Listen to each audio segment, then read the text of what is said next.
Share করছি নিরামিষ বাঁধাকপির একটা রেসিপি, ভাজা মুগ ডাল দিয়ে বাঁধাকপির ঘন্ট। এর জন্য মুগ ডাল কিছুটা ভেজে নিতে হবে, একটা ভাজা ভাজা গন্ধ আসবে। আর বাঁধাকপি আর মুগ ডাল একই সাথে কুকারে দিয়ে দেবো আমি একটা হুইসেল দিয়ে। আর মুগ ডালটা একবার মাত্রই ধুয়ে নেব, খুব বেশি জল দেবো না, অল্প একটু জল দিয়ে নুন, চিনি আর কাঁচা লঙ্কা দিয়ে দিতে হবে। প্রেশারটা ঠান্ডা হলে ঢাকনা খুলবো, আর যদি জল থাকে তাহলে জলটা একটু শুকিয়ে মাখো মাখো করে নিতে হবে গ্যাসের ফ্লেম অন করে।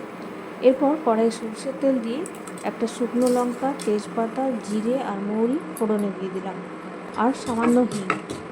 ফোড়নটা ভালো করে ভাজা হলে গোটা গরম মশলা থেতো করে দিয়ে দিতে হবে, একটা এলাচ, লবঙ্গ, দারচিনি দিয়েছি। আর এখানে দিলাম আদা কুচি, টমেটো কুচি আর ধনেপাতা কুচি।